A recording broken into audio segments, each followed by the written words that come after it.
Most men live like obedient dogs, loyal, harmless, waiting for approval. But in a ruthless world, the dog gets chained and the wolf survives. In this video, we'll uncover the brutal truth behind why being too nice, too passive, too agreeable is destroying your power, your respect, and your potential. You'll learn how to shed the weakness forced upon you and awaken the wolf inside, the one that commands, not obeys. From the earliest days of your life, you've been programmed with a singular message: be good. Sit still. Don't raise your voice. Don't question authority. Say sorry even when it's not your fault. And when someone wrongs you, forgive. Instantly and without confrontation. The entire framework of your upbringing was designed to mold you into something predictable, soft, and compliant.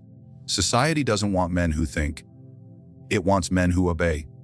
And to achieve that, they sell you a lie dressed in golden robes, the illusion of virtue. This illusion convinces you that goodness in itself is noble, that to suffer in silence is strength, that self-sacrifice is the mark of a man. But what they never told you is this: the world doesn't care about your intentions.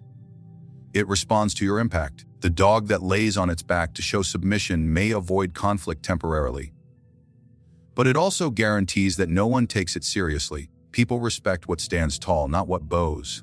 Virtue, as sold today, is less about strength and more about suppression. Suppression of anger, suppression of instinct, suppression of ambition. You are taught that ambition is arrogance, that power is selfishness, that dominance is toxic. They tell you that real strength is in surrender, and slowly you begin to shrink. You apologize for wanting more. You hesitate when you should act. You seek permission when you should claim space. The worst part, you don't even realize it's happening because the prison they build for you doesn't have bars. It has praise. You're called a good guy, a nice man, a gentle soul. And the moment you dare to break out of that mold, the moment you assert, demand, confront, they pull back their approval. You feel guilt, shame, doubt. You retreat. The illusion of virtue is a system of control. It is designed to keep powerful men tamed and the weak ones celebrated. But while you're busy being virtuous, others, more cunning, more strategic, more ruthless, rise. They understand that the world rewards not those who follow rules, but those who bend them.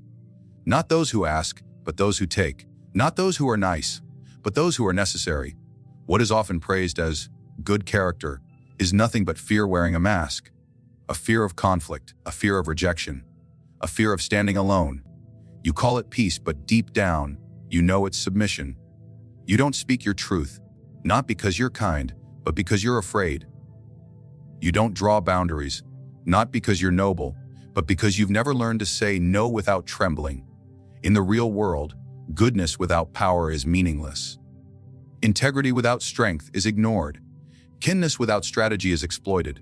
A lion can be noble, but only because it is dangerous. Strip it of its claws, and it becomes a house cat. You may have the heart of a lion, but if you walk like a lamb, the world treats you like meat.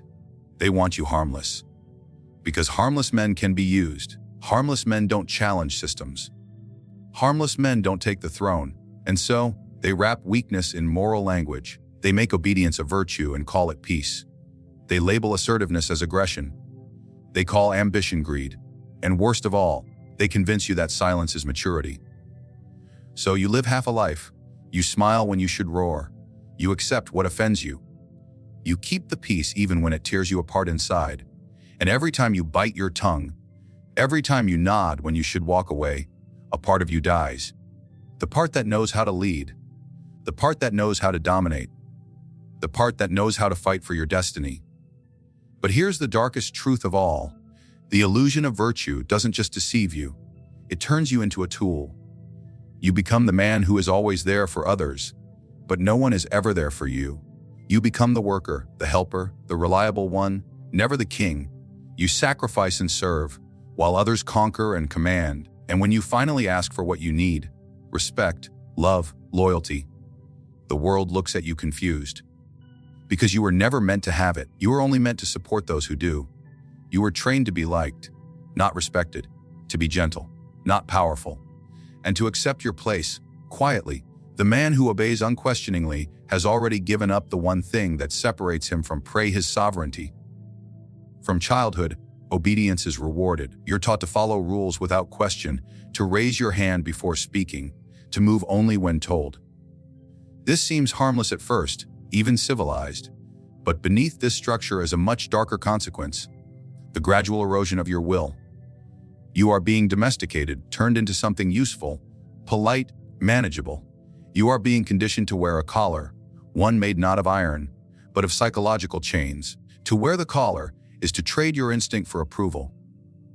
You begin to suppress your impulses, not because they are wrong, but because they are inconvenient to those in power. You stop questioning authority, not because they are always right, but because disobedience threatens the system. Over time, the man who once had sharp thoughts and wild energy becomes a tame version of himself. He walks in straight lines. He thinks in rehearsed scripts. He fears rejection more than mediocrity. And this is no accident. A man who is obedient is easy to control. He can be placed where needed, used how desired, and discarded without resistance. He doesn't resist because he's been trained to believe that resistance is rebellion, and rebellion is sin. Obedience becomes his comfort zone. He believes he is being noble. He confuses submission with discipline, silence with wisdom, and compliance with respect. But in reality, the obedient man is simply the most efficient slave. Wearing the collar feels safe. It provides the illusion of order. You're fed, you're told what to do, and as long as you follow the rules, you're praised. But what you gain in comfort, you lose in control. You no longer move on your own terms. You no longer speak your own truth. Your schedule is dictated, your path is designed, your potential is capped. And slowly, without realizing it, you begin to shrink to fit the frame that others have built for you. The world doesn't honor obedience. It exploits it. You become the reliable worker, the dependable friend, the selfless partner.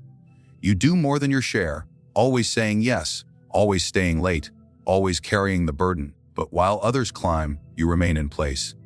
You expect your loyalty to be noticed, your sacrifices to be remembered, your good nature to be rewarded, but it never is. Because you were never seen as a leader, only as labor. The collar is subtle. It's not always worn in public. Sometimes it's invisible, fastened to your thoughts. You second-guess yourself. You wait for permission to act. You dilute your words to avoid offense. You think playing it safe is intelligence. But intelligence without execution is paralysis. And caution without action is cowardice. You've been taught to measure every step, to calculate every risk, to avoid every storm. The man who fears the storm is forever trapped in the house built by another man's courage. Obedience kills ambition, not because it removes your goals, but because it trains you to seek approval before pursuing them. You think you need to do ready, to be good enough, to be invited. But power is never given, it's taken. The man who wears the collar waits for life to allow him to move. The man who takes it off walks his own path, even when the world disapproves. The cost of obedience is not just opportunity, it's identity. You forget what it feels like to act without consulting others. You forget what your voice sounds like when it isn't filtered. You forget how strong you are because you've never tested your strength outside the system that keeps you tame. And when you finally want to break free, you discover the worst truth of all: the longer you wear the collar, the harder it is to remember how to run. Men who obey are safe, but safety is a cage. It might have soft walls and polite rules, but it is still confinement. You can decorate your prison with praise, but it remains a prison. The obedient man is fed, but not fulfilled. He is praised, but not respected. He is needed, but never honored. And when he's gone, he's replaced, quickly, quietly, without consequence. Because he never stood out. He never led. He never mattered beyond his function. To live in obedience is to live in waiting, waiting for orders, waiting for approval, waiting for life to happen. You become a spectator to your own story, a background character in your own life. You are always next in line, but never on the throne. And deep down, a part of you knows this. A part of you burns with resentment, with hunger, with the desire to break out. But you silence it. Because the collar feels safer than the wilderness. Because submission feels easier than rebellion. Because you were taught that obedience is strength, when in reality, it is the slow death of the wolf you were born to be, buried beneath layers of social conditioning, moral programming, and the fear of judgment lies your original nature. Raw, alert, and unchained. It is not civilized. It does not beg. It does not wait for instructions. It is the wolf within you, the part of you that sees the truth of the world with sharp eyes and sharper instincts. But for most men, that wolf has been put to sleep, sedated by comfort, tamed by routine, muzzled by the constant demand to conform. And yet, it still stirs in the depths of your being, restless and watchful, waiting for the moment when you finally stop pretending to be what you were never meant to be. Modern society hates the wolf because it cannot control him. The wolf does not attend every gathering. He does not chase the applause of the crowd. He does not explain himself to those beneath him. That is why the wolf is demonized. He is too dangerous to be acceptable. And so from an early age, the wolf in you was mocked, punished, or shamed. When you spoke your mind, they told you to lower your voice. When you stood firm, they accused you of being too harsh. When you followed your own path, they said you were difficult, arrogant, even cruel. But let one truth be known: the world is not run by dogs. It is built, shaped, and ruled by wolves. The men who lead do not ask for permission. They observe, they calculate, they act. The wolf survives not because he is loved, but because he is feared, respected, and never underestimated. In a forest full of predators, only the most alert, most strategic, most ruthless thrives. To summon the wolf is to return to instinct, not chaos, but clarity. Instinct is not impulse. It is ancient intelligence, formed by generations of survival. It tells you when to speak and when to remain silent, when to wait and when to strike. It is your inner compass, dulled by years of suppression, but never destroyed. The more you listen to it, the stronger it becomes. The more you follow it, the less you need the approval of those who live their lives in cages. The man who has summoned the wolf becomes untouchable, not because he is reckless, but because he no longer plays by rules designed to weaken him. He doesn't explain his moves to people who will never understand his mind. He doesn't advertise his every intention. He doesn't bark for attention or approval. He is calm in the face of insult, unmoved by praise, and indifferent to the opinions of lesser men. He operates in silence and moves with precision. Summoning the wolf is not about becoming violent. It's about becoming vigilant. It's not about harming others. It's about never allowing others to harm you without consequence. It is about presence. The kind of presence that silences a room, that commands respect before a word is spoken. It's about power that doesn't need to be performed, because it is felt in the energy of your stillness, in the weight of your gaze, in the discipline of your actions. The dog is eager to please. The dog seeks belonging. He runs to everyone who offers affection, no matter their intent. The wolf chooses solitude over company that weakens him. He is not lonely. He is alone by design. Not because he hates others, but because he values his energy. He walks with purpose, not noise. And when he finally moves, the world pays attention. Reclaiming your instinct means reprogramming your mind. It means unlearning the politeness that made you weak. It means discarding the labels others gave you and replacing them with truth. The truth that you are not here to be everyone's favorite. You are not here to be harmless. You are not here to be forgotten. You are here to lead, to conquer, to become something that cannot be replaced or ignored. And that path cannot be walked with the mindset of a pet. The wolf does not engage in every battle. He does not chase validation. He does not explain his silence or justify his presence. His confidence comes from knowing who he is and what he's capable of. He does not live for the crowd, but for the mission. And that mission is always tied to one thing: self-mastery.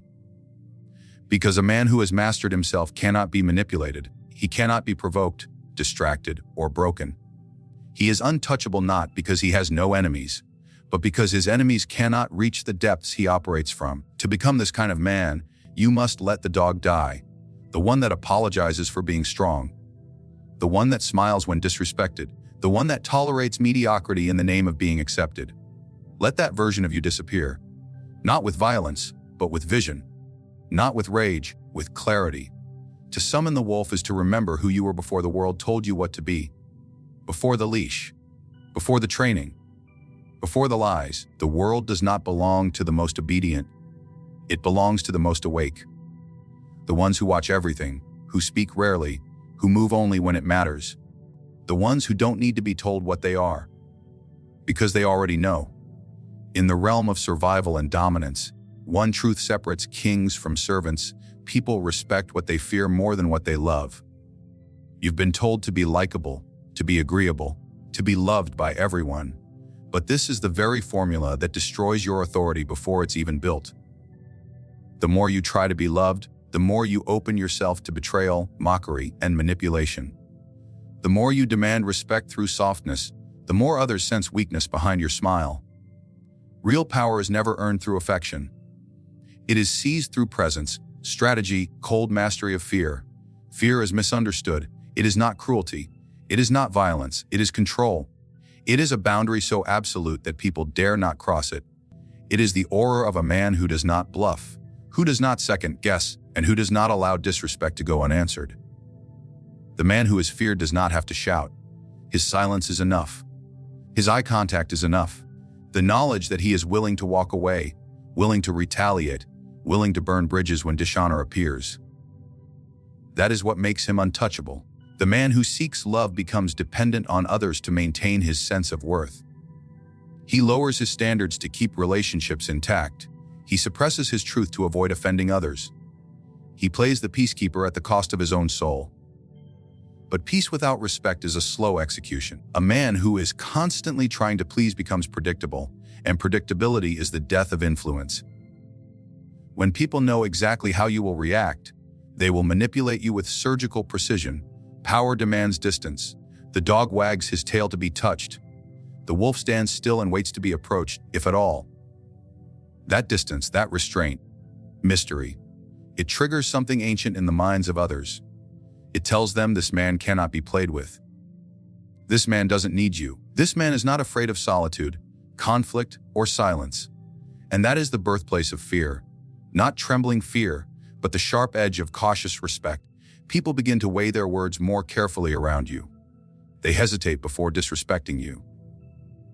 They seek your approval not out of fondness, but necessity. Ruling through fear does not mean you hurt others. It means others know that crossing you comes at a cost. It means you do not tolerate disloyalty, even once. You do not allow passive aggression, backhanded compliments, or veiled disrespect to slide. You respond with elegance, precision, and finality. You never explain your standards. You live them. And those who cannot meet them are simply removed from your world. Without apology, without debate, a feared man lives above emotional dependence. He does not crave attention, likes, applause, or validation. He doesn't modify himself to match the room adjusts to him. People sense that his time is not given easily. His loyalty is rare, and his anger is a storm best not awakened. That's not ego. That's equilibrium. That's not arrogance. That's authority. Even in leadership, fear outperforms love. A leader who is loved is constantly trying to maintain his image. He fears being disliked, so he compromises, negotiates too long, and delays necessary action. A leader who is feared makes decisions quickly, stands by them firmly, and commands without needing to justify. People may not adore him, but they never forget him. His absence creates disorder because his presence brought order.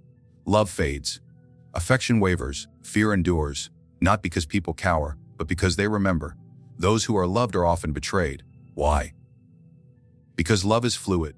It shifts with mood, convenience, and self-interest. A friend who loves you today may resent you tomorrow. A woman who admires your kindness may grow bored of it when tested. A family member who praises you in public may undermine you in private. But fear keeps the line unbroken. Even when others feel jealous or tempted, the fear of consequence keeps them restrained. They do not act on their impulses because they know what it will cost. That is how kings preserve their thrones. Not through charm, through force of presence. Not through popularity, but through power. When you command a room, you do not need to perform. Your stillness speaks, your decisions echo. Your standards define the tone.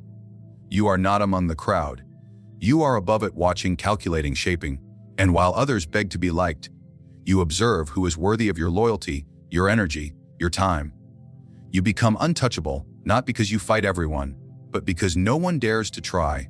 You become legendary not because people love your softness, but because they fear your strength. And in the end, What matters is not how many people clapped when you entered the room, but how many stayed silent when you chose to speak. Fear is the foundation of real influence. It secures your place in every room, in every hierarchy, in every battlefield. Because the man who is feared is the one who sets the rules, not the one who follows them. The world does not reward obedience, it exploits it. It does not honor kindness, it uses it.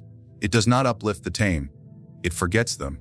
To survive, to thrive, and to dominate in a world ruled by cunning, you must kill the dog in you. The part of you that waits for permission, seeks validation, and trembles at the thought of being disliked. That part must die without hesitation or remorse. Because until it does, the wolf in you cannot rise. The wolf is not chaos, he is control. He is not cruel, he is calculated. He does not seek love, he demands respect. He leads with instinct, strikes with precision, and walks in silence. He is feared because he cannot be bought, swayed, or manipulated. He answers to no master because he has become one. And when the wolf returns, he reclaims everything the dog gave away: his time, his dignity, his power. You were not born to be agreeable, domesticated, or replaceable. You were born to be formidable, to stand alone when necessary, to lead when others hesitate, and to walk paths no man dares to follow. This is not about becoming merciless.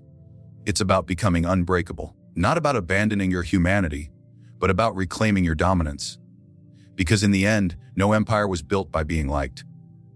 It was built by being feared, respected, and remembered. So kill the dog in you, and let the wolf take the throne.